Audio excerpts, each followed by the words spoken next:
I want to push this thing to the end. Yeah. I want to see how this ends. You know? Can I speak to that real quick? When I first met you at C6 and you came into my circle, you were the first one in the center. And And I'm willing to do my work. And that work that you did was, I'm dying. Yeah. You remember? Yeah. And since that moment, all I've seen you do is live. Thank you. Yeah, you guys have given me that. You've given me another reason to live and keep going. If I didn't have this, I don't know what I'd do. Yeah. I don't know what I'd do. So, you can't underestimate the impact of brotherhood. It has changed my life. And I know I'm going to make up a story. The story I choose to tell is that it's going to change your life too. Dear friends and fam, we have made it to gold season. Thank you for being on this journey with Sacred Sons. Thank you for listening to this podcast, and thank you for doing the work to better yourself, for your family, for your community, and ultimately for this beautiful earth. We have some incredible events to close out this year of 2024. The first week of December, join us in San Diego, California for relational training. If you are a leader in men's work and you want to deep dive into the processes, into ritual connection, join us at Liberty Arising December 2nd through 4th, immediately followed by our last EMX of the year. Brothers, close your year out strong. As we head into the holidays, build your personal resilience through connection, confrontation, and celebration in brotherhood. That's December 5th through 8th. Also, our final Maui Mana of the year. Join Kale Ka'ale Kahi in Maui, Hawaii, December 4th through 8th for a rites of passage experience unlike any other. Deepen into the elements, deepen into your heart in one of the most beautiful places on earth. Gold season is here. It begins November 29th through December 20th. With Gold Season, enjoy 20% off of all events site-wide, 30% off of all merch and new Sacred Sons apparel. Go to sacredsons.com. Check out the upcoming 2025 events. Give the gift of brotherhood to yourself or a man in your life. Check out the cacao, the new merch. Use the code GOLDSEASON at checkout, and let's close this year out strong. Much love. Peace, my brothers. Adam Jackson here, coming at you live from Timber Moose at Prime Leadership Training, Sacred Sons, February 2024, for the record. I'm here with my brother, mentor, and leader, Uncle Vince Matoska Chafin. Welcome, my brother. Yeah. And it's late night and you're up. It is.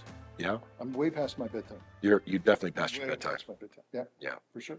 And so are all our brothers here. We're joined by the future leaders of this work, which is known as masculine alchemy or men's work. And so we're going to dive into more than what this work is about, but specifically for our facilitators and for our leaders and future leaders. Like, what are the pieces that we can collectively tap into so that when we move in the world as individuals, but as Sacred Sons collectively, we know that we're walking and leading in a good way. You guys feel that? So that's the energy we're going to come with. And Uncle, how long have you been doing this work? For a minute, yeah. For a hot minute. For a hot minute, yes, sir. Yeah. Yeah. What first brought you to men's work? What first brought me to men's work was friends, actually. I had done therapy, I had done family constellation work, I had done multiple modalities of trying to figure my life out, trying to figure out me and what was going on in my life. And through, I think, just amazing circumstance, guys started showing up in my constellation of my life. Yeah. And they were different. They weren't like the normal guys I grew up with. They weren't like the normal men that I knew. There was just something different about them. And then finally one day, a friend of mine, a female friend of mine said, hey, you know, you should try to go this men's weekend. And I said, don't really know anything about it. And she said, well, you know, this guy and this guy and this guy and this guy, they've all done that. And then a big light bulb went off in my head. I was like, oh, there's clearly something there. There's clearly something there for me that I need, that I was hungry for. I was hungry for something that I didn't even know that I needed. Yeah. And reached out, a couple phone calls, and within 2 weeks, I was on a weekend. Yeah. And that changed everything. Changed everything. Everything. Everything. Everything. How can this thing called men's work change everything? How is that possible? I think all of us as humans, we've all had different experiences. We've all had moments that it feels like a light goes on. Something shifts in our awareness and my awareness. Yeah. I think the first thing that I can remember in this moment, well, I can remember a lot of things about that weekend. What I remember thinking back now is that there were 40, 50 guys who showed up, volunteered, took their time out of their life away from their families to be there for 40, 50 guys who were trying to find their way. 40, 50 strangers. Strangers. Yeah. And the fact that those guys did that, like they loved me enough, I didn't know any of them, but they cared about me and my life and my family and how I showed up in the world enough to be there for me, to bring out the best in me. For me to find out who it truly was. And they did that just because why did they do that? Well, let me ask you this. Why do you keep doing it? Why do you keep showing up in these spaces, showing up for these men, showing up for these brothers coming in, looking for that transformation?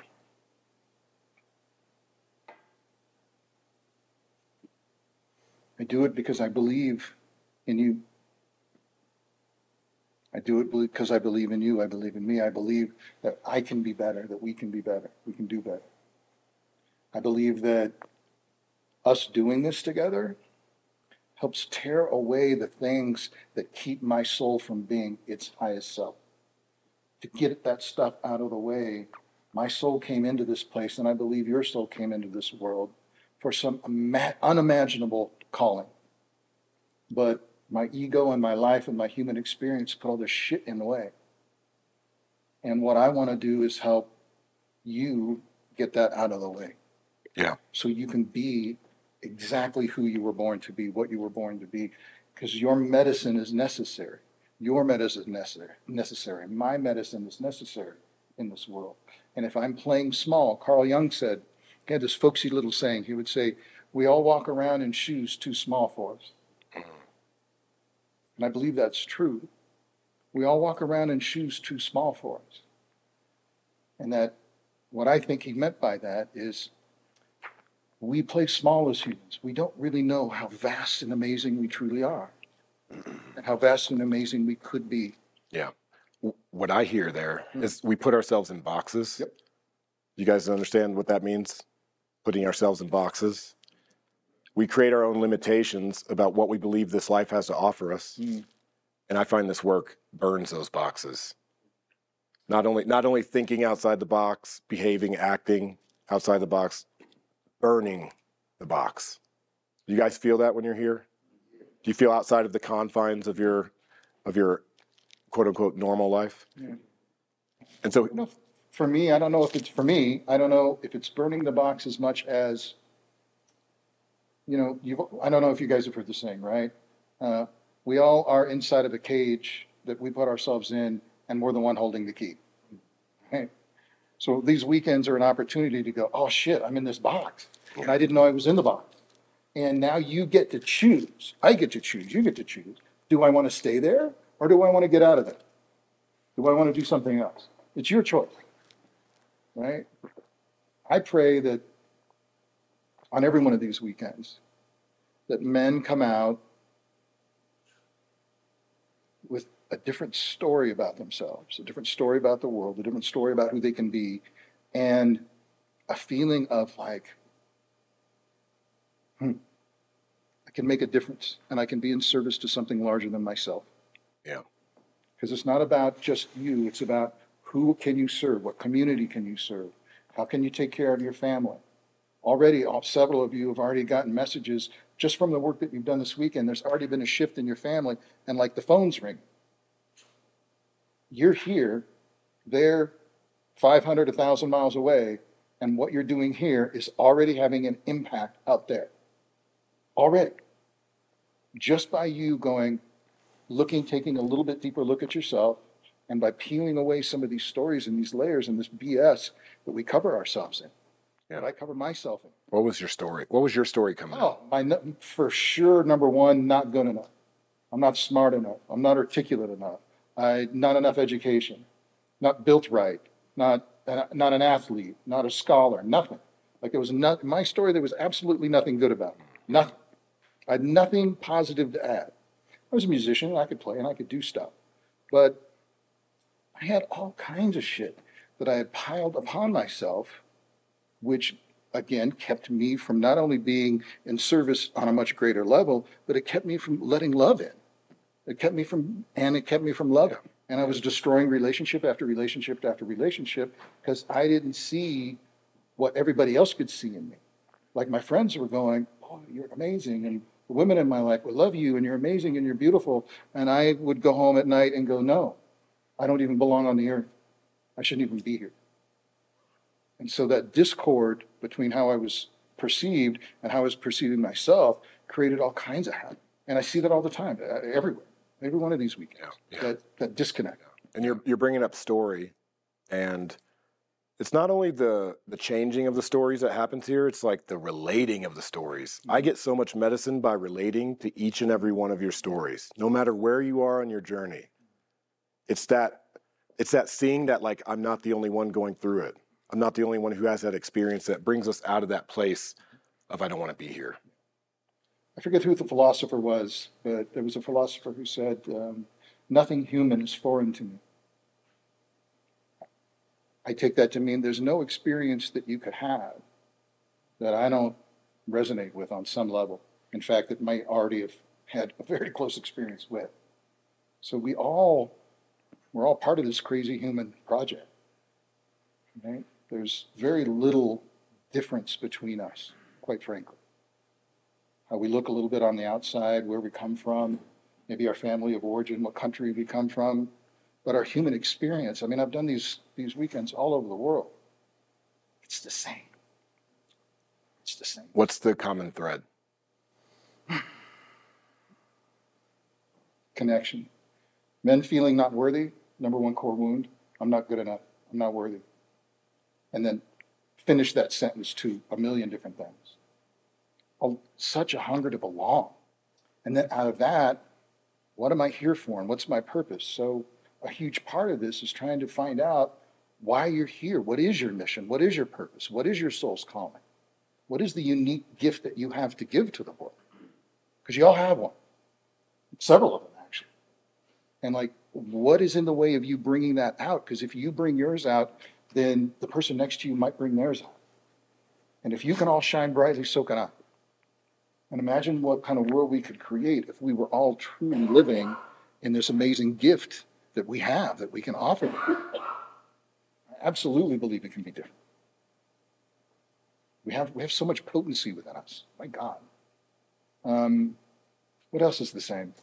The emotions. Grief. The emotions, exactly. The fear, the grief, the core emotions are the same everywhere you go. Every culture, all three humans, men, women, children, we all have the same set of emotions. Glad, sad, mad, guilt, fear, and shame, which is not an emotion, but, you know, these are the things that humans have in common across the board. And that's really what we're touching in this work. 100%. Are those emotional threads. Sure.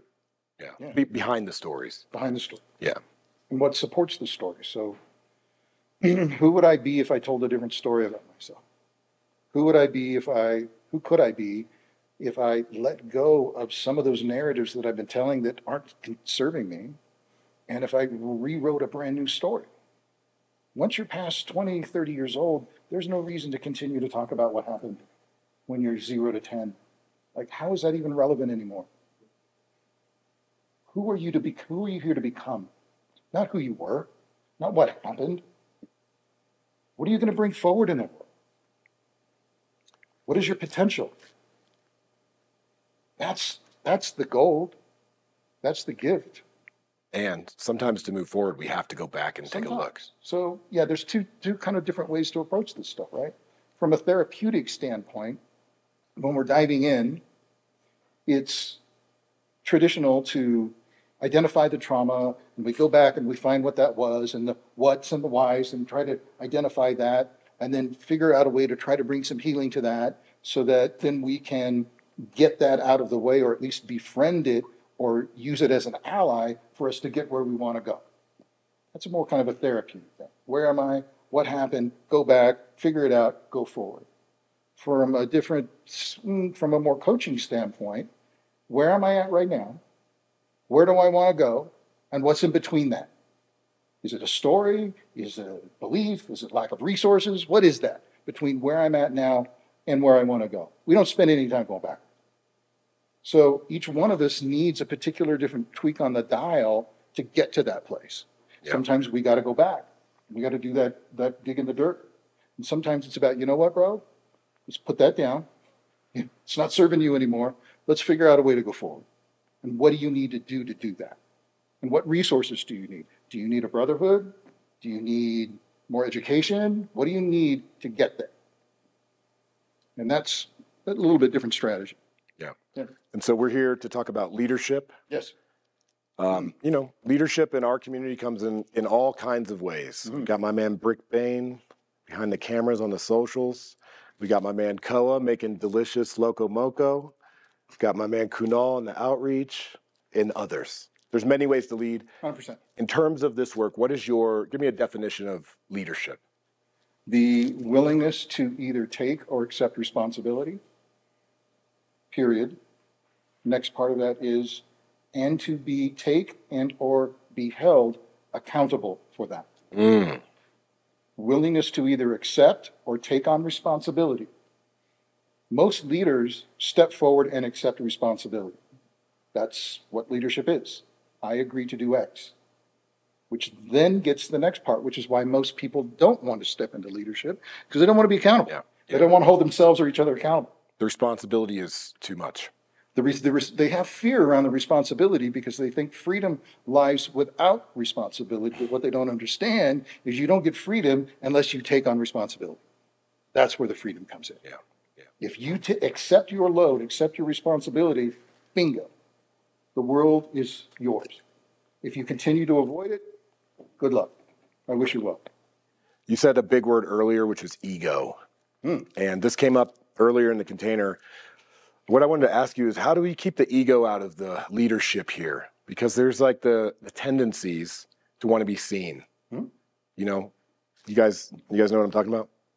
To be seen as a leader, the wanting of that. And so how do we lead from the heart, knowing that our ego's, knocking on that door? How do you lead from the heart? How do I lead from the heart? And not from the ego. That my ego is fully here in check? Yeah. You'll hear me say often, hopefully you will, is that every human wants to be seen, heard, and loved. And then, depending on temperament, there's another circle or two out of that. And men who do men's work and leaders who do men's work really need to be seen, heard, and loved. Okay? So there's this need, this want to really get out there and be in front. Well, that's a positive thing too, because somebody needs to step forward. You're all invited to step up. And it's that healthy regard to the ego, I think, that gives me the juice, the want to step forward. If I didn't have some form of self-knowledge, self-appreciation, I wouldn't step up because I'd be too afraid.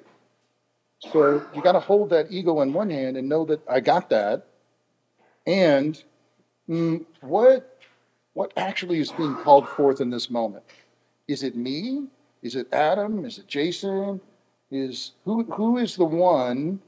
Who's the right tool for the job right now? Yeah. Knowing that I have that's over here, and I try to keep that in my back pocket. I'll also talk a lot about being empty and being non-attached to the outcome.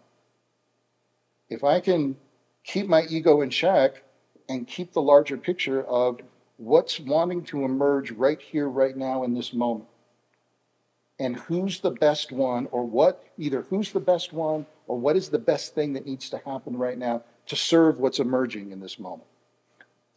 90% of the time, it's not me. There are certain moments that it is me, but most of the time it's not.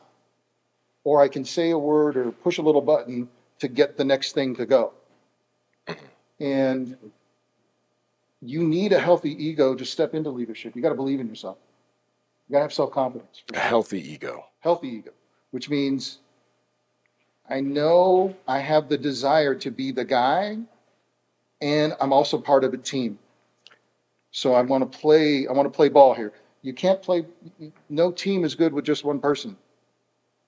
Yeah. Team's got 3, 4, 5, 7, 10 strong players, and everybody knows their lane and everybody knows their part. Everybody knows their strengths and their weaknesses. And everyone's valued in their strengths. Absolutely. You know. And being invited to step into those places where you're a little bit weaker. Right? Step into the places that aren't your comfort zone. Take a risk. Fail. Nothing bad's going to happen. So you got to have the ego, and you got to know yourself. What we were talking about earlier today, know thyself. That's what we're doing here. So I know that I'm an arrogant son of a bitch. Yep. I know that pretty well. Triple fire Aries. I'm leading, like my horns are there. I'm always leaning in. I know that about myself, and I've had to work really hard to pull back, pull back, pull back, pull back. So what I'm hearing is that healthy ego means keeping your shadows out front. 100%. Because a lot of times,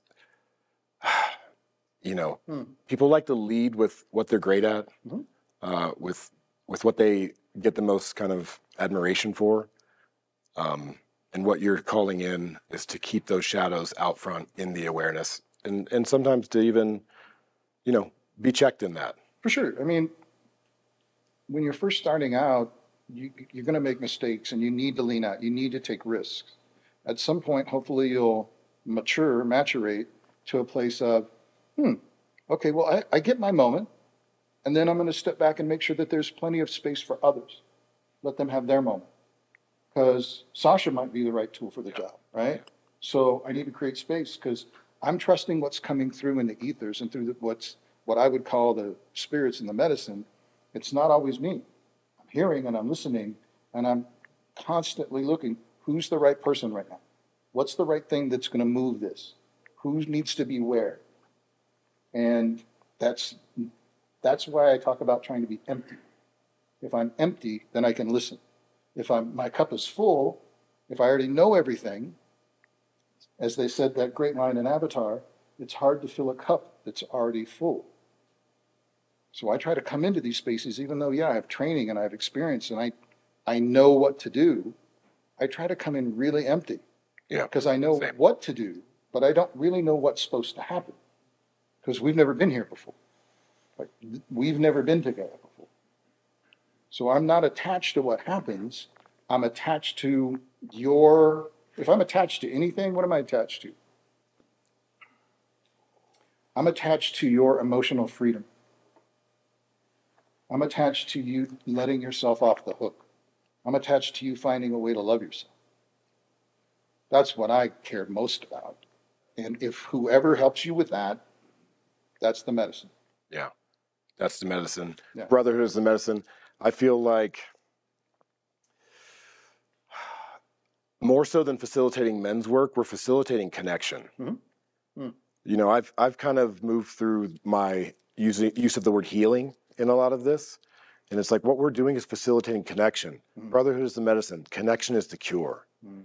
And it's not Vince is the medicine or, Lester the manifester, although we got good medicine. But it's really about facilitating that group connection. That's what we do well here. You guys agree with that? And so a part of that healthy ego is taking I'm a healer, I'm going to save you, I'm going to fix you, that masculine necessity to want to fix or desire to fix, and come at it from a space of facilitating connection, simply. Is that landing for you guys? We're not here to fix anybody. You don't have to be fixed. You're not a cat. You're not a dog. You're not a horse. You don't need to be fixed. You need to let yourself out of the cage you put yourself. And I say that you need to. You don't need to. You could do it for the rest of your life if you want to. I pray that you don't. Because the world needs you.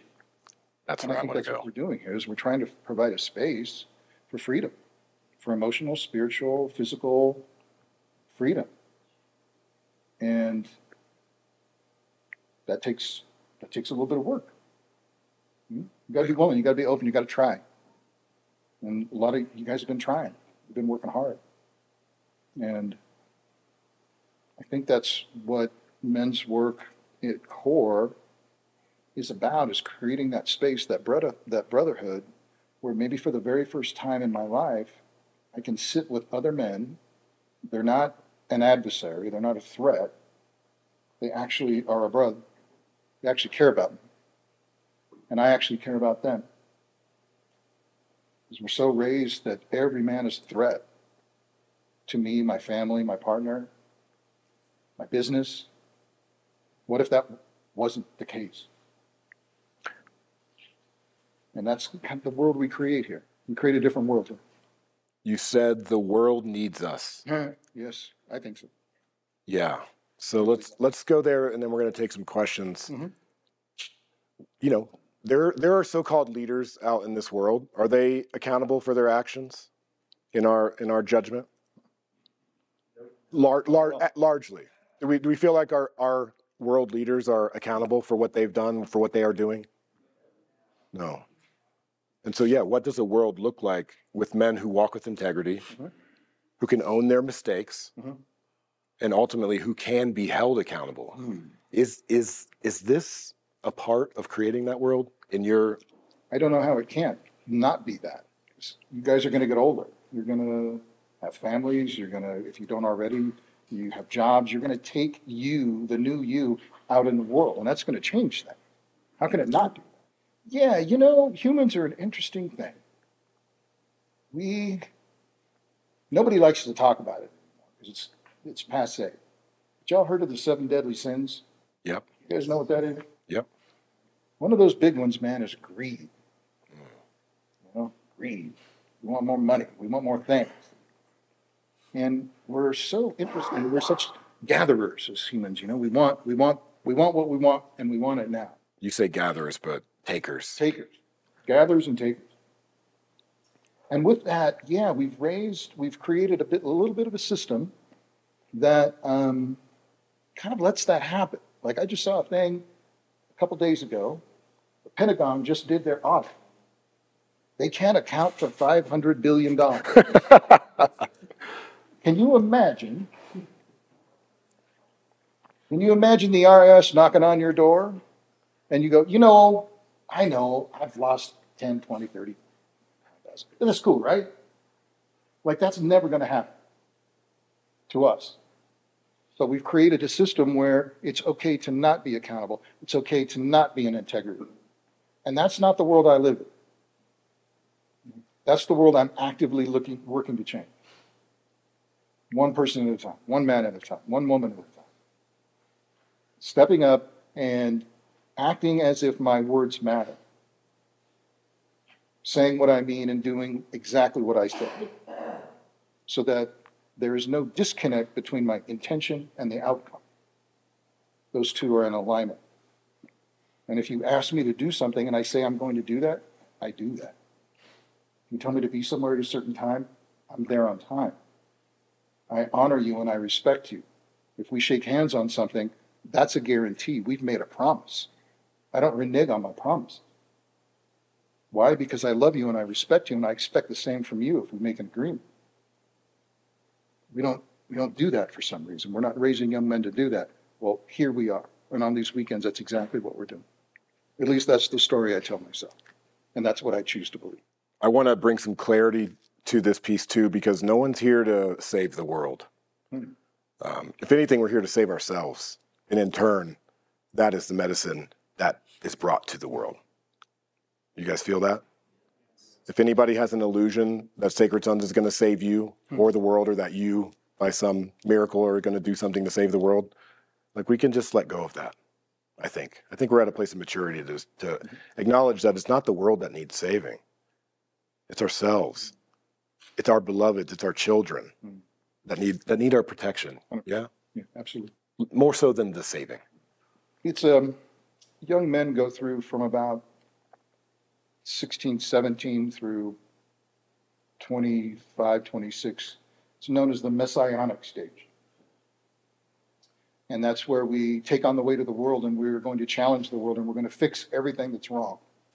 And we literally, like Atlas, we put the weight of the world on our shoulders, and we're going to fight it. A little bit older, a little bit wiser, you realize that's not happening. At all. At all. What can happen is, like, you can have your household in order. Mm-hmm.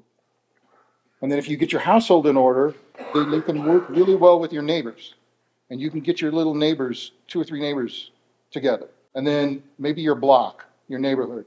You all start doing stuff together and helping each other and painting the elder's house. And somebody just had a baby, so you start showing up and you're helping there. And you create that little community, and each one of those rings just come out a little bit wider, a little bit wider. And sooner or later, you got 3 or 4 blocks. You got a little town, your own little township, where you're doing things out of love and kindness and compassion and responsibility.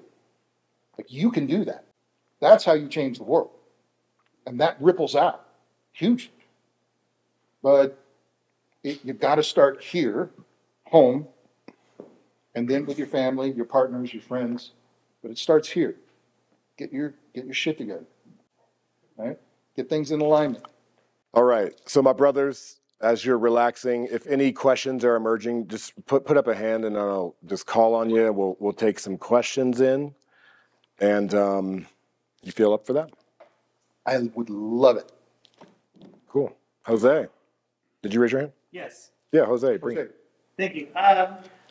How, as leader, how do you maintain a place of neutrality during a process and keep your emotions in check? And where this question comes up for me is, I've done a lot of work around my dad, but there was a certain container and witnessing a brother that something that I thought I already worked just came up for me, and I was there to hold the container, but I broke down, and I thought, shit, I just, that's not leadership material.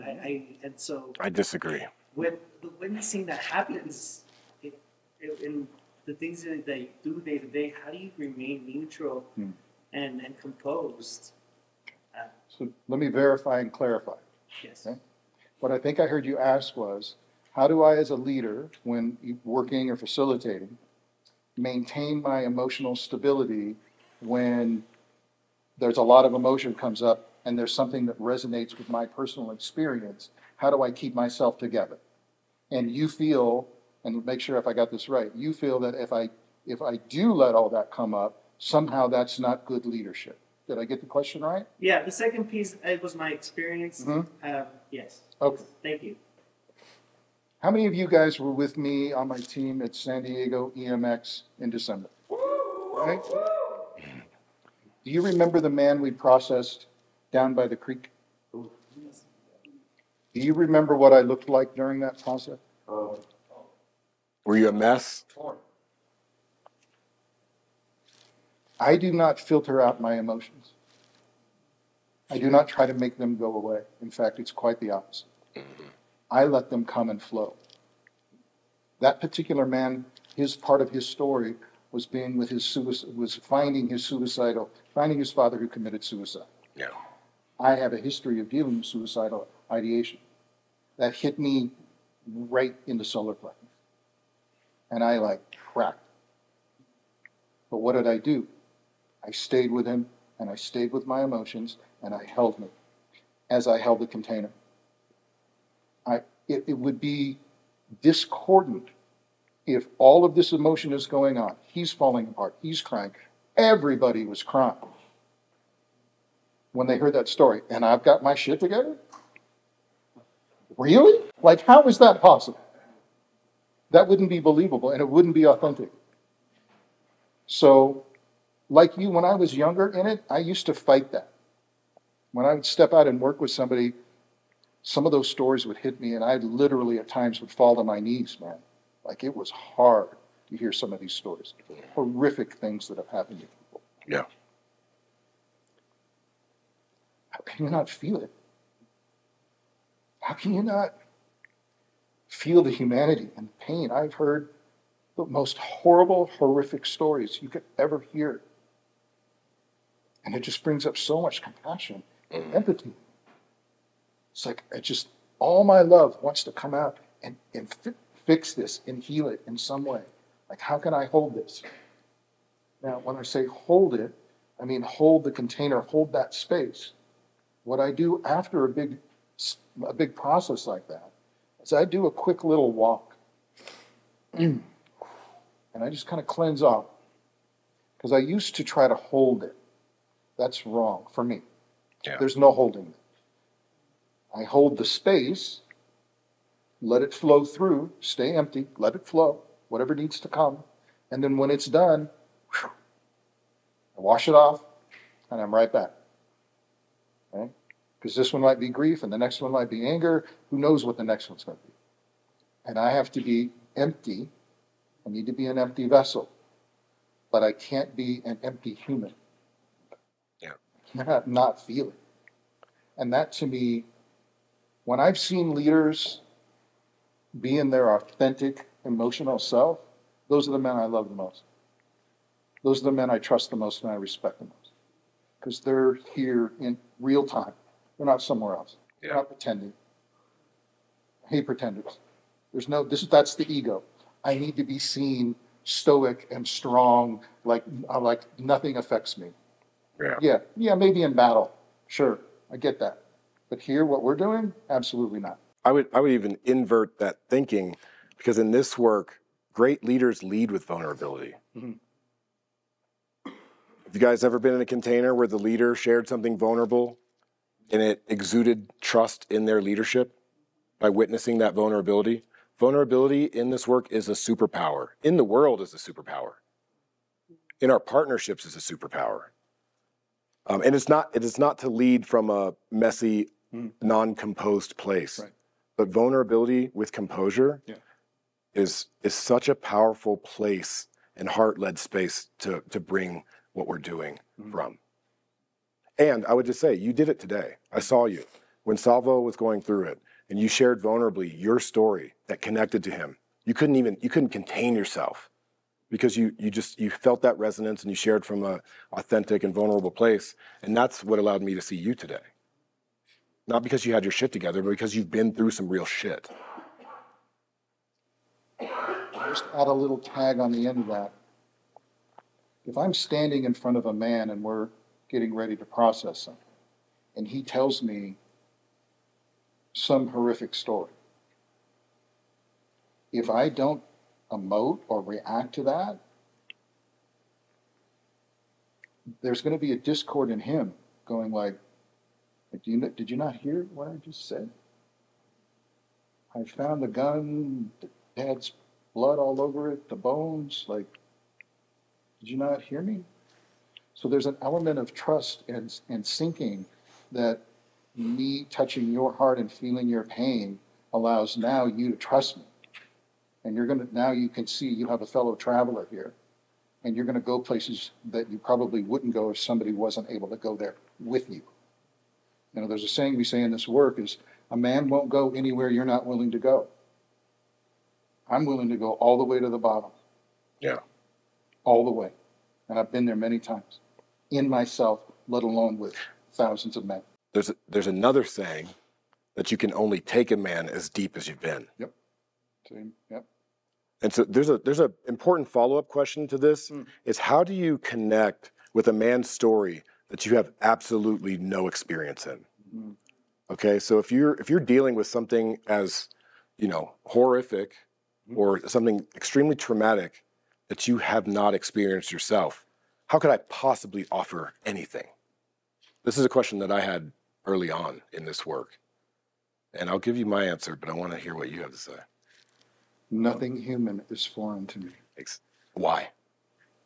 I may have never murdered somebody, but I've murdered myself over and over. I've murdered my ideas. I've murdered my dreams. I may have never molested a child, but I've molested my hopes. So there's nothing that you've done or could do that I haven't either done directly or have done at least to myself or the people around me. So there's nothing you can share that's like not in here somewhere. Yeah. It would be impossible. Yeah. And to add to that, it's really about connecting to the emotion of the story. No matter what that story is, it's based in a core emotion. And so if there's grief, I have grief. If there's fear, I have fear. I know fear. I can dance with that. No matter what the story is, we're uncovering those core emotions or core woundings that we truly all can connect with. And it takes repetition. It takes a lot of practice to be comfortable to hear some of this and to stand in it. Yeah. And to also, and to be willing to tag out. Early on, when things would hit me, I'd be in for a while, and then it would just be so much that I'd be like, I got to get out. Next facilitator in. That's a wise man. Get out. When you can't be in there anymore, get out and tag out. Yeah. As Clint says, a man's got to know his limitations. Got to know your limitations, because it will happen. It will be someday. It will be too much, and you got to just step away. And that you're doing yourself and you're doing them a great favor. Yeah. You can come back later. Step away. What happens if there's not a leader there that can step into that position? We're going to pause. Then you shouldn't be doing it. Yeah. First of all, it's going to be, you should never be in a situation where there's not backup. Exactly. Ever. We, as sacred sons, you can see the ratio of leaders here, in fact, but, we started as a triad. And we've consistently returned to the power of the circle. And that's what I'm saying about brotherhood being the medicine and not any one of us. Whenever we come into circle with leadership, we know we can handle anything. Do you guys feel that? Do you guys feel safe that, like, no matter what's going to come up, this group can handle it? Yeah? It's because we're not doing it. It's because we're not doing it alone that we can be so confident in that. Pardon me. Michael. I heard a quote from, I don't remember which leader, but it was a question or a statement. Why you came is different than what you want. I've heard this. Why you came here is different than why you're here. Okay. I would say you could rephrase the statement. What you think you came here for is not really why you're here. Have any of you experienced that so far in just over 24 hours? Like, maybe you thought you came here to be a men's work leader. Maybe you thought you came here to work on X, Y, or Z. But what comes up in these spaces is authentic, and it's the unknown. And so to presume you know why you came here is almost an insult to the process. To go into a ceremony with an intention of, I'm going to do this, is very egocentric. Because if you knew what you were going to work on, you would just go fucking work on it. But what comes up here is the parts of the unknown, those untapped pieces that that you cannot access without the collective witness, without that power of the circle. Does that make sense to you? I'll take a swing. Go. He said part of it. If you knew what you needed to do, you would have done it already. That. Right? Another way of saying it is, we don't know what we don't know. And what we're dealing with here comes out of basically Jungian psychology, which is the term of the shadow, the things that I hide, repress, and deny. I think I want X, but it turns out I really wanted Z. I said I wanted to come to a men's weekend because I really want to make my relationships better. I want to be better with my girlfriend. Well, it turns out I got a mother wound that needs healing. It has nothing to do with my girlfriend. I got work to do. So I don't think I've ever been to a training ever that the reason I went was the same thing that I got and the same thing that I experienced. Like never. Yeah. It's always been different. I can resonate. Yeah. And I really like what Adam said. I used to do a lot of ceremony work, and I would always hear the ceremony leader ask, "What's your intention for this?" And I always felt like how I'm going to tell Spirit and God what they're supposed to do for me in these next few hours? Really? I'm that arrogant that I'm going to try to control this? No. That's when you hear me say, I try to be hollow, empty. When I come to something like this, be empty. If I'm empty, then I can be receptive to what actually wants to come to me. If I come in with all this agenda, Yeah. again, it's hard to fill a cup that's already full. Yes, sir. You have a follow-up question? May I add into that? Yes. So let's just say, I mean, it sounds like having expectations is maybe potentially disrespectful. Being attached to the outcome. Being attached to the outcome, okay. Being attached to the outcome is a disservice to yourself 100%. because you're assuming you know what the outcome should be. And if you knew that, you would be there. Be not attached, my friends, and you will be free. And you'll be open to what actually wants to happen here, because it's way bigger than you or me or anybody.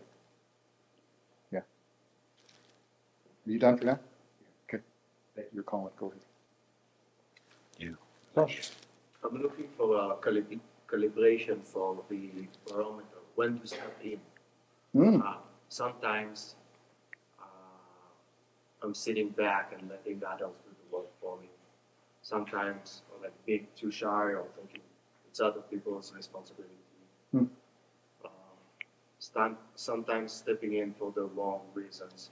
I wish I could take that back. Yeah, any word of advice from people would be very helpful. Can I verify and clarify what you just said? What I think I heard you say was that you were looking for some calibration. You're curious as to when to step in and when not to. Sometimes you have some fears, my words, I think some shyness about whether or not, and then sometimes when you have, maybe some regrets, like, oh shoot, I shouldn't have done that, that was the wrong time.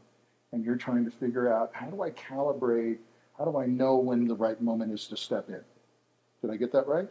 Exactly. Okay. Could you give me a little bit of context? Are you talking about men's work? Are you talking about in relationship with your partner? Are you what? Give me a framework. Everything. Well, And I feel it's especially alive when it depends. when a group of men comes together. There is essence to step forward. And are you talking about like as you as a facilitator or a leader?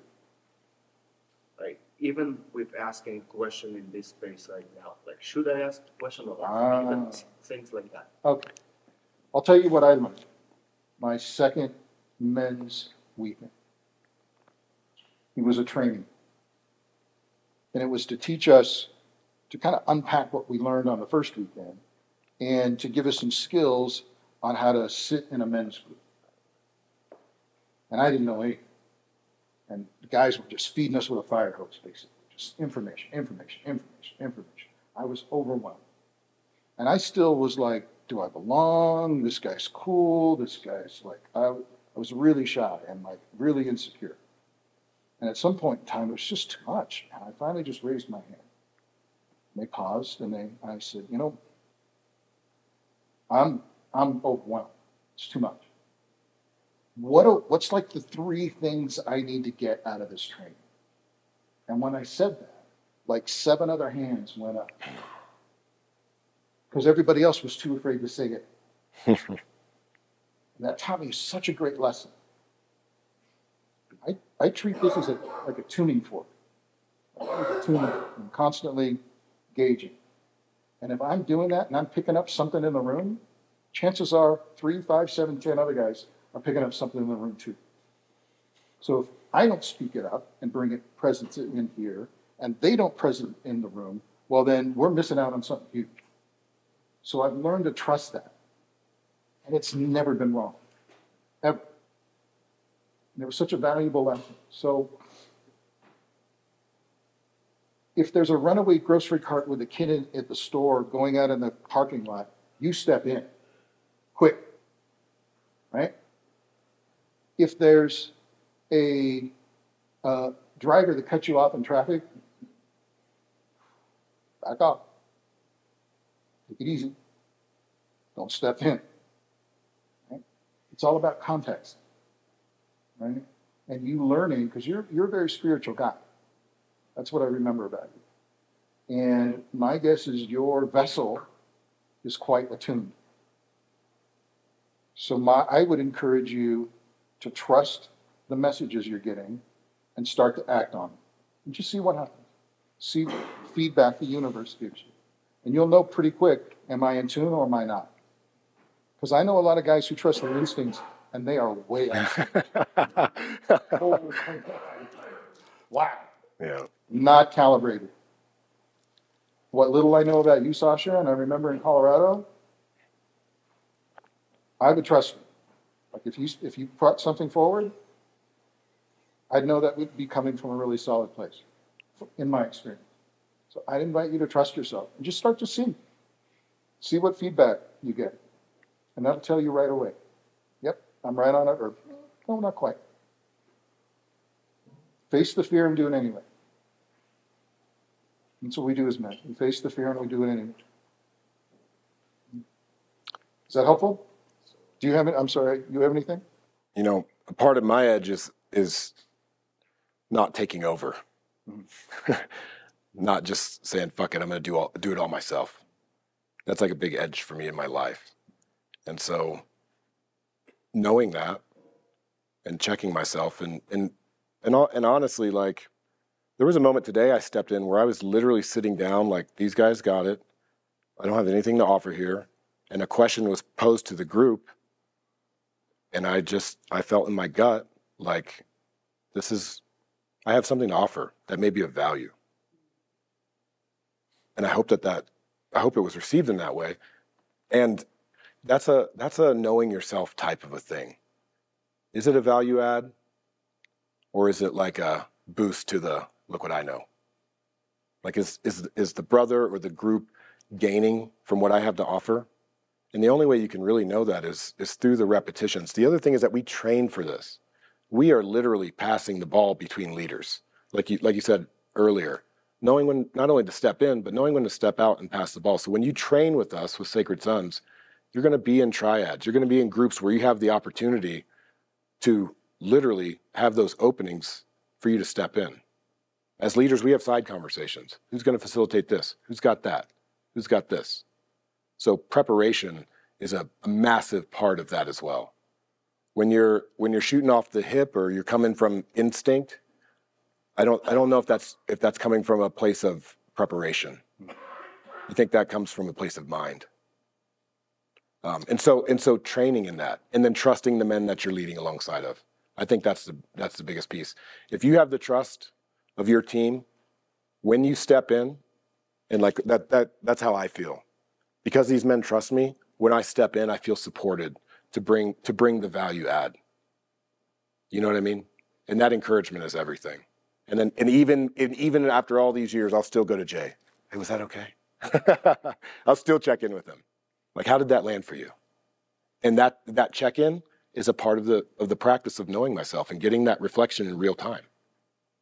So that I don't go home and go, I fucking wish I shouldn't have done that, you know, and I'm sure you have those kind of conversations with yourself, as you're saying, right? Yeah. One of my greatest teachers, Ernest Patterson, taught me once. He said, there's the thing going on in the middle, right? You got the facilitation, you got the guys working, and then everybody else is around the outside. Well, first of all you guys around the outside, of course, are smarter than everybody on the inside. You absolutely know what's supposed to happen. That's the first thing, the level of ignorance that kind of happens around the outside. We all know what's supposed to happen, right? So he would say, ask yourself a question. Does it need to be said? Does it need to be said by me? Does it need to be said right now? Or can I just pray it in and allow the question or the thing to happen? So you check yourself, you're checking yourself. Because maybe you're just 1 or 2 minutes a little bit too soon. It might be coming. You just need to be patient. Exactly. Let it arise. How many of you guys felt the edge of like wanting to chime in, wanting to step in? I could do that process this way. Did any of you guys feel that? I mean, in any men's weekend? Yeah. I was the best facilitator on my first staff. You kidding? I knew exactly what was supposed to happen. Jeez, I had no clue. No clue whatsoever. None. So just start to stick your toe in and then ask. And what I try to, when I'm mentoring others, especially when I'm teaching facilitation, I want you to be thinking 1, 2, 3, 4, 5 steps ahead of me. I want you to try to imagine what I'm thinking right now. What question might I ask? And if I don't ask the question you think, and it goes in a different direction, really pay attention. You go, oh, well, that's interesting. It went that direction. I was thinking it was going to go this way. It went that way. And then follow that thread and try to figure it out. And then if you have questions, come up to me afterwards and ask. Why did you do that? Why did you ask that? Why did you go that direction? Why did you do that? How come you didn't see that? Mm-hmm. And I'll explain as much as I can remember everything that just happened. Because I want you to, when I'm teaching facilitators, I want you to see it through my eyes. I want you to feel it through my body.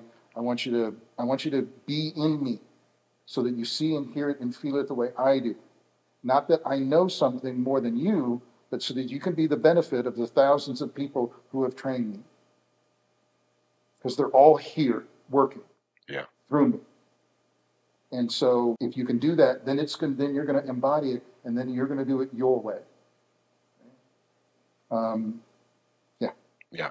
And what you're speaking to is presence, awareness, and curiosity. Curiosity. The more curious that you become, and the more questions that you ask in this type of a setting when we're training, like the more repetition that just becomes. That's curiosity is the way through. Leaders like those guys. Every leader I went to on a training and went, tell me. They were like, I was their best buddy all weekend. Because they want to teach, they want to mentor, they want to pass on everything they learned. I want to give this to you. Because it was given to me. I mean, I worked hard to get it, but it was given to me. And so I want to give it to you. Because there's men you need to help that I'll never meet. Exactly. People out there that need your medicine that I'll never know.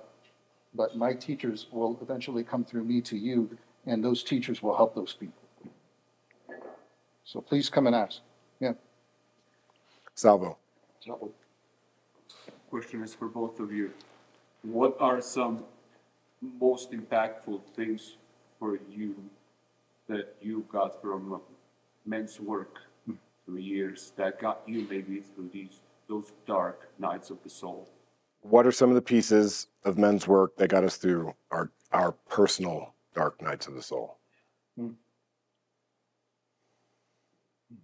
Well, firstly, it's forever unfolding. It's still happening. It's still working. Okay? I came into this work fresh off of separation. And so for me, I was in a space of who am I now?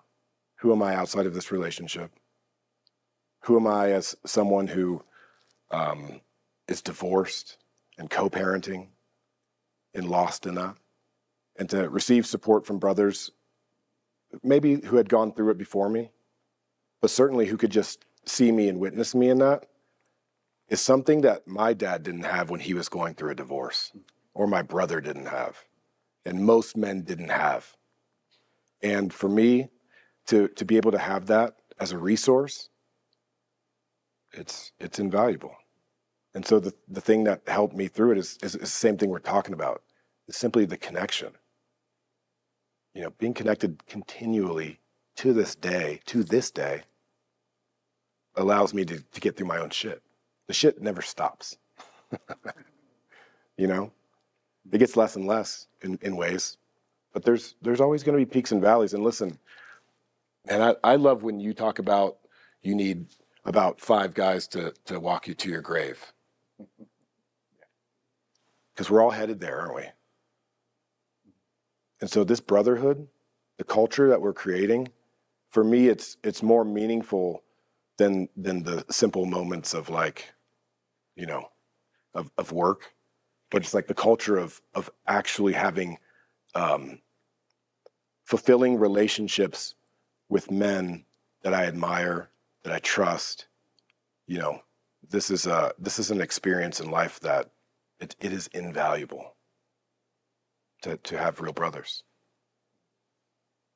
That's what it is for me. What's it for you?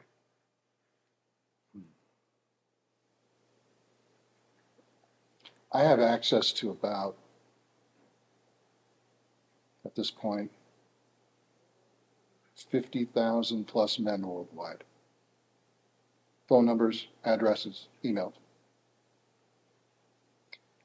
And if I need something, all I have to do is call or email or reach out. Show up in a city, I need a place to stay. Boom, I'm handled. And that sounds really good. But there's the next piece to that, which our brother who was here, Luke, I think somewhere, around the love game we played. Remember the love game? What was the core thing about the love game? Remember, Savo? The love itself. How do you get it? Or to ask. Ask. The hardest thing for me when I'm in my cave is to ask for help. Yeah. For sure, 100%. When I'm down and I'm in that pit, I don't want to talk to anybody. I don't want to listen to anybody. I don't want to reach out to anybody. Why? Because I don't want them to see me there.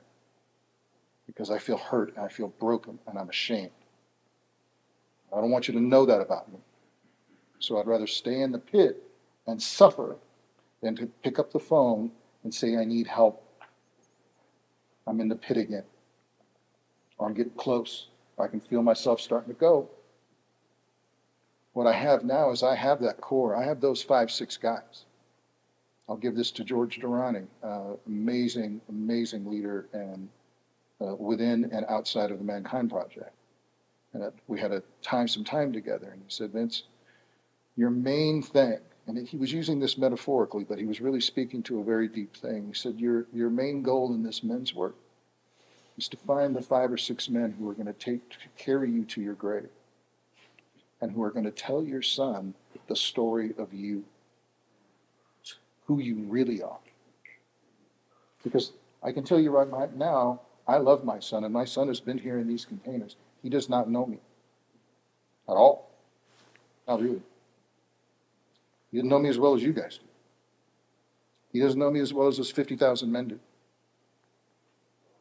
But unfortunately, he's probably not going to learn that until I'm gone. Because one of you guys, or 2 or 3, I hope several of you, will pull him aside and go, let me tell you about your father. That's why I'm here too. I'm here to touch you so deeply that you have the capacity within you to touch everyone around you with that love and to show up. If I live long enough to put him in his grave, part of my responsibility is to sing his song to his children and to his wife. That is my responsibility. It's not just a thing I do. No, that is my responsibility. When we say brotherhood is the medicine,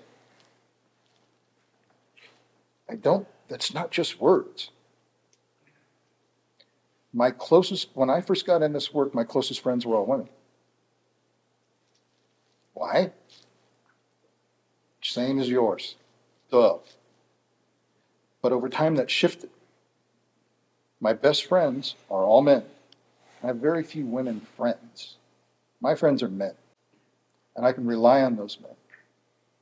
And they check on me, and I check on them.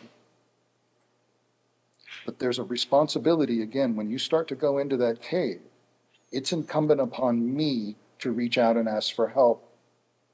And I can tell you I don't want to. I hate it.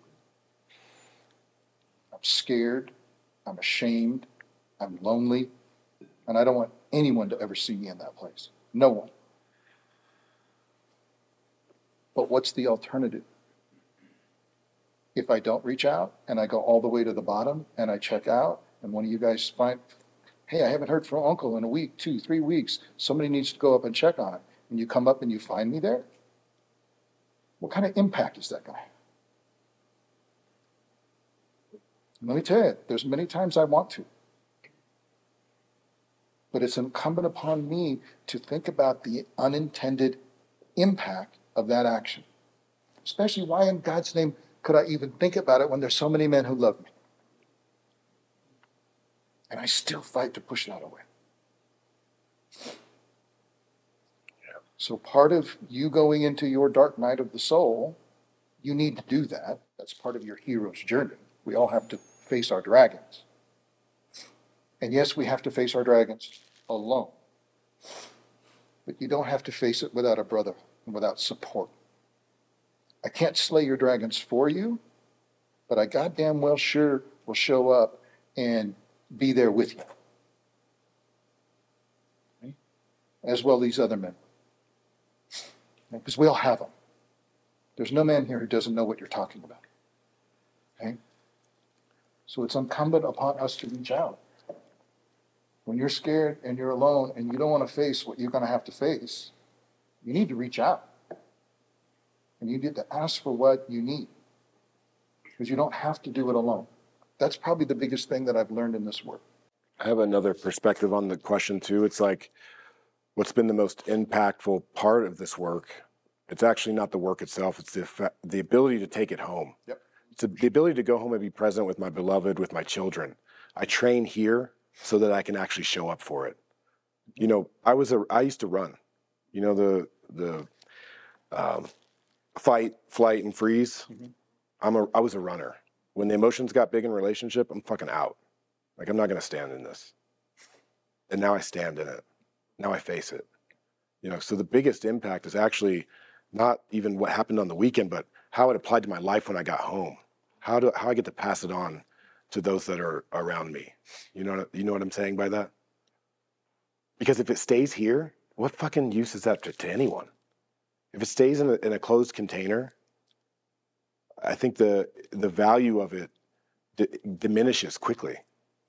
It's not what we're here for. Yeah. It's not what I'm here for. I'm here for you to take this home and change your life. Exactly. And be the man you promised, that your soul promised it to be at home and out there and in the world. Be that guy. Using these tools, using all this brotherhood, because you got the support to do that. You can be that. No question. Thank you, man, for responding. And also, I feel sad for people behind screens that they were not with us today to witness each of you work with people. It was very deep, profound. One day we'll film that stuff so people can really see what's going on. And we have. There's a movie coming out soon. You'll see it. You'll see the transformations. One more question. Lester? We'll get two more questions because I got to get my man. Yeah. Okay. So in these containers, I felt the term work before. I felt it, like this is work. When I've been in Sacred Sons, it's felt really fulfilling. And I don't hear women going around saying, we're going to go do some women's work. And so my question is, do you think there will come a time that we will outgrow that term? Because we speak our spells into the world. It happened in 2018 when we dubbed it masculine alchemy. That's what's happening here. That's what's happening here. This is more than men's work. We're creating culture, Lester. You know what I'm talking about? Like, what's happening in our community is truly creating culture.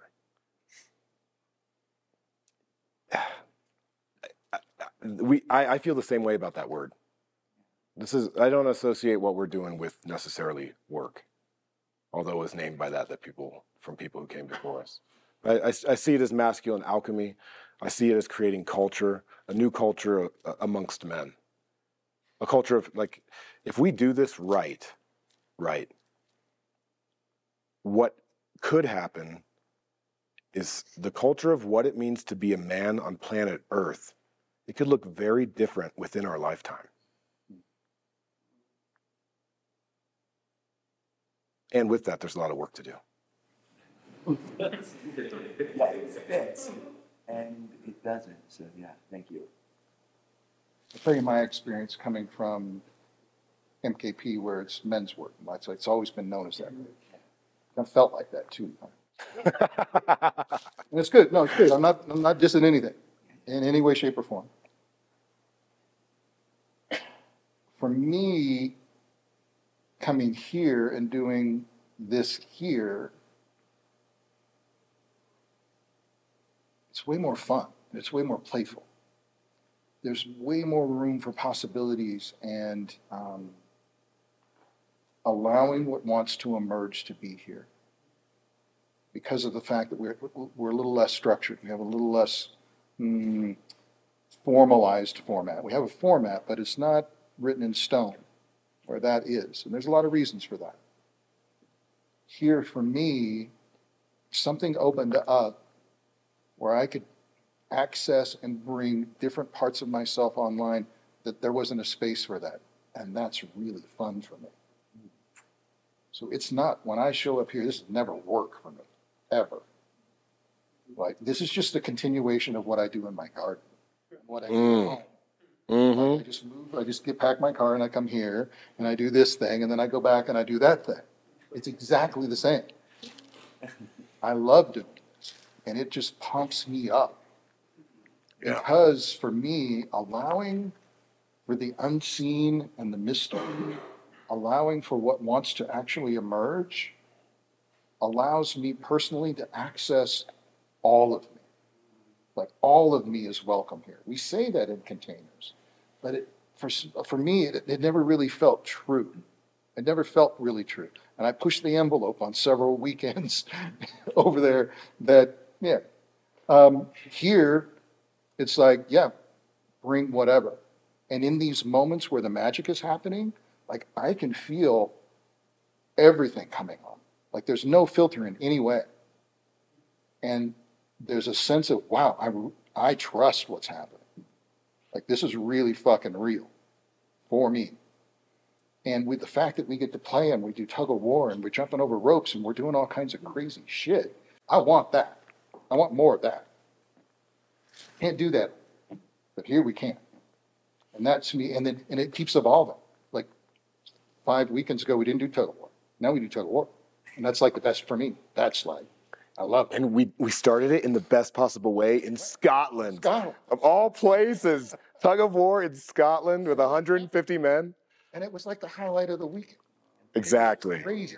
And this is the part of the emergent culture that's happening within us, because sometimes when there's too much structure, we don't leave enough room for spirit to do its thing.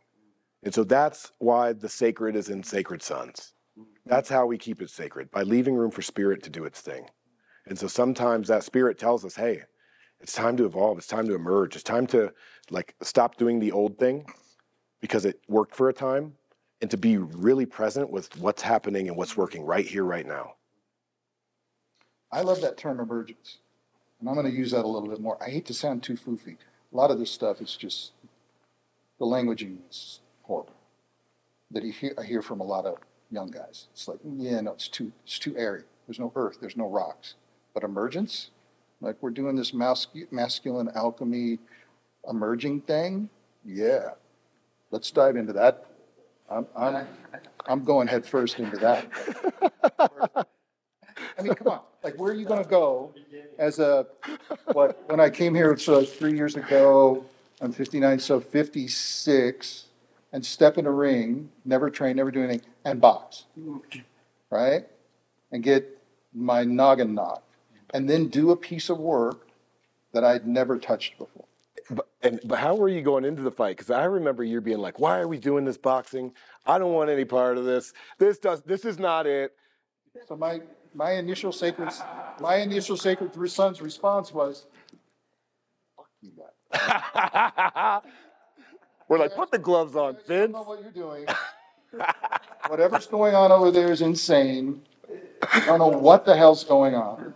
And like I said, I've told the story where Jason kept, every 5, 6, 7 months, he'd call or email or something. Hey, bro, we're doing this thing, and I think you'd really like it. fuck you, no. And I'd see the things and the fighting thing and like, what is that? What did I fall in love with? Walking out there and getting punched in the face. Why? What you guys touched on is this old Greco-Roman thing. Absolutely. All those old Stoic philosophers weren't just guys in white robes standing around really smart guys and thinking. When they weren't doing that, they were in the ring naked, grabbing each other by the testicles and wrestling and fighting. Those guys were big and badass. They weren't just smart, they were badass. They knew to be fully integrated meant the mind, the heart, the body, the spirit, all of it. And that's something you guys nailed. You nailed it. That's the one thing that was missing, is this physical piece. Yes. And for me, it completely transformed my relationship to the warrior, completely transformed my relationship to violence and anger. Because to me, every fighter, every big guy was a bully that I had to deal with from age 4 or 5 through 18. Getting my ass kicked, chased home, pummeled over and over and over again. So I made fighting and violence mean something really bad about certain types of men. I had a whole story about that, which means I never let my warrior come online. I never learned to bark. I never learned to hold a space for me or you. All my boundaries were completely permeable. I was nothing. And so doing that work over at MKP, it's like I started to feel like, oh, wait, there's something in here that's different. I could do something. Maybe there is a part of me that's strong. Maybe I could use my body. And then showing up here and being the last guy to step in, I'm like, yeah, I'm the oldest guy, but I'm on the team. And I knew these guys aren't going to respect me and love me if I don't step in. So I had to get over that fear, and I was terrified. And of course, I did that stereotypical thing. I picked the biggest, burliest dude. And he smiled, and he was so kind, and he was so gentle. And he said, come on, come on. And he just let me gas out on him. And he kept yelling at me, harder, harder, more, more. And I could barely do it. And I was done. Boom, down. And all that old pain, all those, every time I got my ass kicked, just came flooding out. It was horrible. And it was beautiful. It's like, wow. Yes. Maybe I'm not the kid getting locked in the locker anymore. And you don't have to be that guy. Maybe I'm strong enough to not only take care of myself, but maybe, physically I might not be able to, but I know with my body language and my voice, I could bluff somebody for a few seconds and get us the fuck out of it. For just a few moments, I could put up just enough to get out. I couldn't do that before. And I'm strong enough now to intimidate all of you, so that you can learn to step into your power. What I'm trying to do when I do that, when I'm harsh with you, is I'm trying to pull something out in you that I see it. It's in there. I didn't know it was in me. But it's in all of us. And we need that part of our masculinity online right now in this world. Absolutely. You have families to protect. You have children in school that need your protection right now. You have your parents to protect. How are you going to do that if you can't, if you're not in shape and you're not strong, you have a strong energy. You can pull it up. You can embody it. I can do that much. And I couldn't do that before. And I've stepped in multiple times since then. And it feels good. And there's something in my body that just like longs to like, God, like my body knows how to do this. And it wants to do it. Yeah, it does. It like's crying to like, fuck, yeah. And like, hit me. Like, hit me. It's okay. I'm not going to die. Hit me. I want to feel what that feels like. And then there's something in my brain that goes, oh, I can take a punch from life. And I'm still here. I'm still here. Hit me again. What does that do for my confidence level? It changes everything about me. So, yeah, I got to a certain point there. Here, because of these physical components It's brought a whole nother part of me online. And it's made me younger. You guys have made me younger, right? Rewinding the clock on The clock. I want to live more now. I want to do more stuff now. I want to get more in my body, and I want to live longer than I did before. I was kind of getting ready to, like, when some stuff came up and I got a diagnosis, I was like, well, maybe that's it. Maybe I'm done. Maybe that was it. And now it's like, fuck that. Yeah. I'm going to push this thing to the end. I Yeah. want to see how this ends. You know? Can I this speak is something to that you real? just- Can I just yeah. speak to that real quick? When I first met you at C6 Mm. and you came into my circle, Mm. you were the first one in the center. Mm. I'm And willing to do my work. and the work that work that you did was I'm dying. Mm-hmm. Yeah. Do you remember? Yeah. And since that moment, all I've seen you do is live. Mm. Mm. Thank you. Yeah, you guys have given me that. You've given me another reason to live and keep going. If I didn't have this, I don't know what I'd do. Yeah. I don't know what I'd do. So you can't underestimate the impact of brotherhood.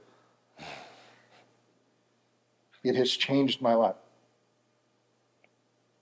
And I know I'm going to make up a story. The story I choose to tell is that it's going to change your life too. That's what I'm choosing to believe. That's the story I'm going to tell. Beautiful. That's not it. All right. Last question, Eisen. Yeah, speaking of changing life, for both of you, and be one word and one sentence. If you can upload one thing from the masculine collective consciousness right now, what would that be? That's a great question. Let's repeat that. If you could upload one thing in the collective masculine consciousness, what would that be? Wow. You tell me, what would it be? What would you upload?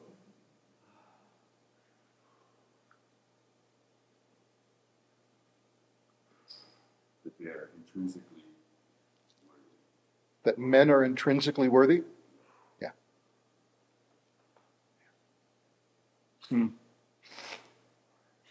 Yeah. I don't think I could say that better because, again, I think that everywhere I go, the number one core wound for men overall is I'm not worthy. So what if you had this thing in your mind and your body that you don't have to prove your worth. You are worth. I don't know what I can think of anything more powerful. My God, what? I can. You- Well, I want to keep it real and say that we are doing that.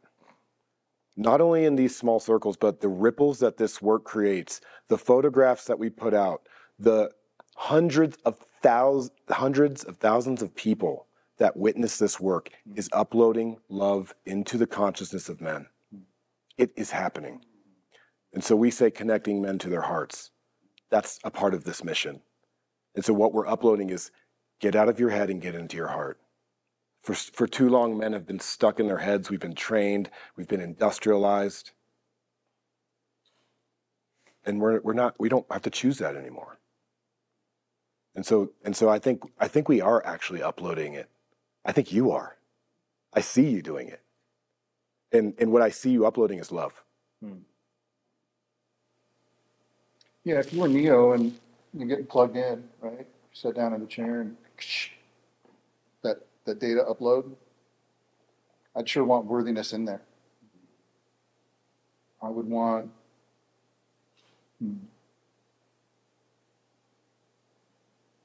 you don't have to prove anything to anybody. I would want you are so capable. You have so much within you that is yet to be released into the world. There's so much potential, so much beauty, so much love to release. I would upload that you matter. In fact, you matter so much that if you don't do what you are here to be called to do, the world is less. Evil wins. one more step down the wrong pathway.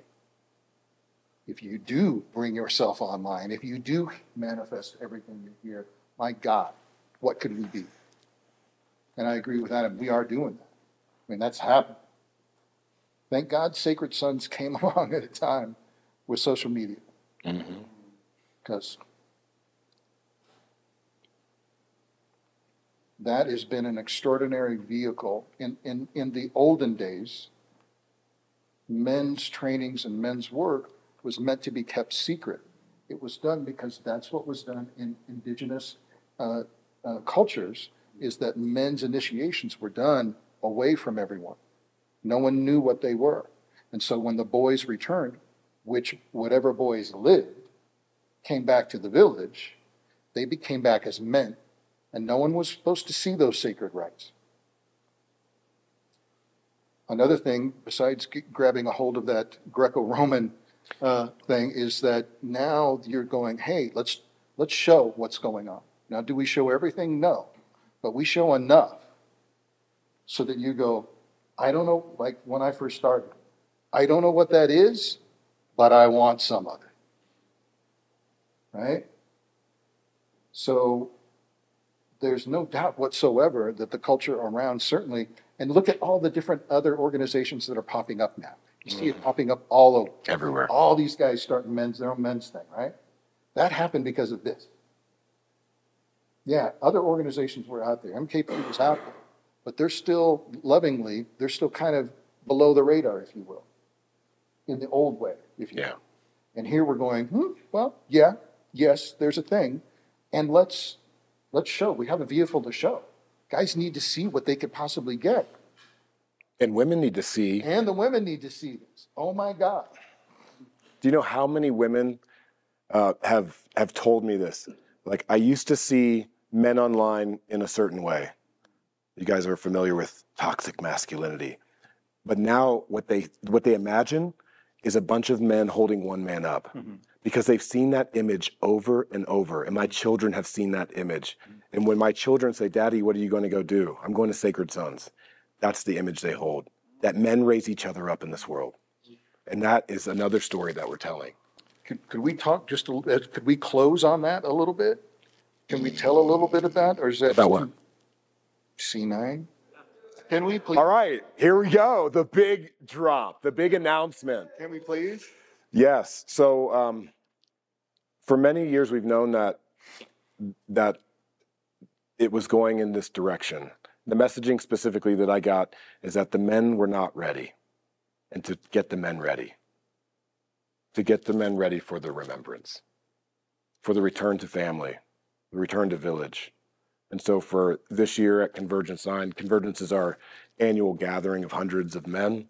We are inviting in women and children and grandmas and grandpas, maybe a couple dogs running around. And we are going to participate in this great remembrance. And you're all invited, and so are your beloveds. And if you want to bring your mom, you want to bring your dad, this is the time. Because I believe that we're ready. I believe that in the past 6 years, we have put in so much effort to be able to hold a container that I feel and that we feel collectively exudes the freedom, safety, and truth that our women, our children, and our brothers all deserve. And so this is the year that we call it in, 2024. We are inviting in the remembrance and the return to village as embodied men. We will continue to do the men's work, no doubt. But this is an offering that it's not only coming from us, it's being asked of us from the women. Do you guys see that out there? Do you feel that out there? Yeah. The women are asking for embodied men to rise up. And so if you're hearing this message, you're all invited. And truly, like, to call in the elders. You know, we're calling in the elders. We're calling in, we're calling in those who feel called. Those who hear that call, like, now is a time where we can truly say, all of you are welcome. And that's significant for this organization. It's going to take us to incredible new dimensions and places. From my experience, the deepest, most profound don't have another word yet for it, Lester, work I've done has always been in a container that contained women. I've done amazingly deep work in men's circles, no doubt. But when I'm sitting in a circle with women, man, that's when the shit gets real. So I invite you to come. I invite you to bring your partners, whatever they are, okay? Whoever that is. I invite you to bring your children. I invite you to bring your mother and your father and your grandma and your grandpa. Having led a few of these events myself in different communities, I cannot tell you what not only what happens there, because we have an idea of what could happen, but this whole other thing emerges because now we're there and now something new gets birthed that we couldn't even imagine. The outgrowth of that affects the community, extraordinary. It's mind-boggling when this happens. And it's been by far the most fulfilling thing. Something I've been aching for. So thank you. When you told me about that, whatever I expressed in that moment, that I said, I've been yearning for this hugely. This is for me personally, it's a dream come true at this level. Yeah, for me I've as done well. it smaller level. At this level, Yes. All right. And with that, Vincent, Matoska, Chafin, Adam Jackson, Prime Leadership, Timber Moves. We are out, family. Peace.